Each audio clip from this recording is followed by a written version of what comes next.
عید الاضحیٰ کی نماز کا طریقہ بالکل ویسا ہی طریقہ ہے جس طرح ہم سب دوگانہ نماز ادا کرتے ہیں۔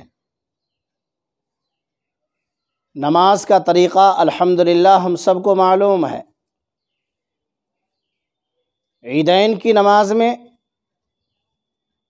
چونکہ 6 زائد تکبیریں ہوتی ہیں، انہی زائد تکبیروں کو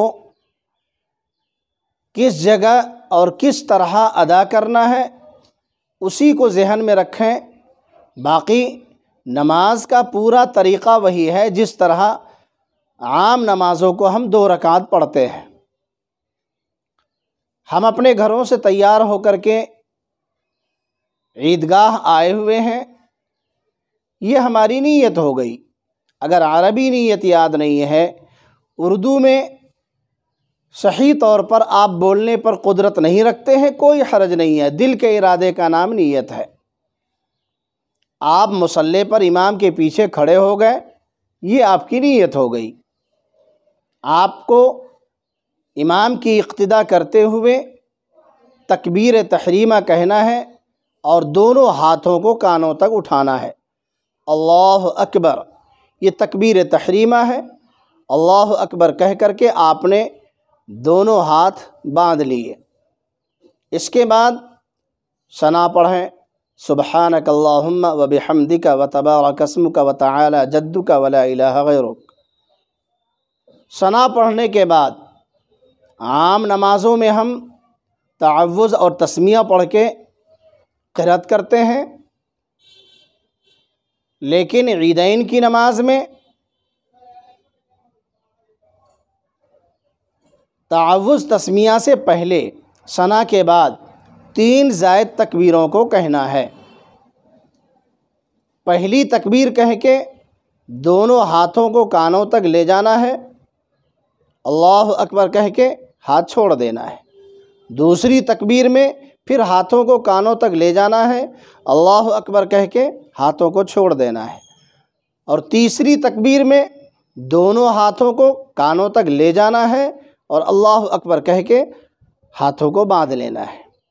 اس کے بعد تعوذ، تسمیہ اور سورہ فاتحہ، پھر کسی سورت کی تلاوت ہوگی۔ اس کے بعد رکوع میں جائیں گے۔ رکوع سجدے کے بعد پہلی رکعت مکمل ہو گئی۔ دوسری رکعت کے لیے جب کھڑے ہوئے تو پہلے بسم اللہ پڑھ کے سورہ فاتحہ اور کسی سورت کی قرأت ہوگی۔ قرأت مکمل کر کے عام نمازوں میں ہمارا طریقہ ہوتا ہے کہ رکوع میں جاتے ہیں، لیکن عیدین کی نماز میں قرأت مکمل کر کے رکوع میں نہیں جانا ہے، بلکہ رکوع میں جانے سے پہلے 3 زائد تکبیروں کو کہنا ہے، پھر رکوع میں جانا ہے۔ اس کا طریقہ یہ ہے کہ تینوں تکبیروں میں اللہ اکبر کہہ کے ہاتھوں کو کانوں تک اٹھانا ہے، پھر ہاتھوں کو چھوڑ دینا ہے۔ اللہ اکبر کہہ کے ہاتھوں کو چھوڑ دیا، پھر اللہ اکبر کہہ کے ہاتھوں کو چھوڑ دیا، پھر اللہ اکبر کہہ کے ہاتھوں کو چھوڑ دیا۔ یہ 3 مرتبہ 3 تکبیر کہہ کے ہاتھوں کو کانوں تک لے جانا ہے، پھر ہاتھوں کو چھوڑ دینا ہے۔ چوتھی مرتبہ تکبیر کہہ کے رکوع میں جانا ہے، تو یہ رکوع کی تکبیر ہے، اس لیے اس تکبیر میں ہاتھوں کو نہیں اٹھانا ہے، ہاتھوں کو اٹھائے بغیر تکبیر کہتے ہوئے رکوع میں چلا جانا ہے۔ اس کے بعد رکوع سجدہ مکمل کر کے قعدہ اخیرہ مکمل کریں گے۔ اس طرح ہم سلام پھیر کر اپنی نماز کو پوری کر لیں گے۔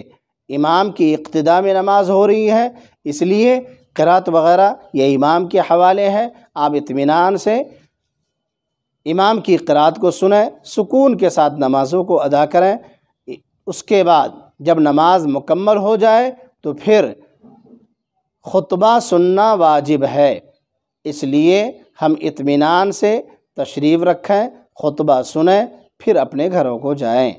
اللہ تعالی ہم سب کی نمازوں کو قبول فرمائے، آمین۔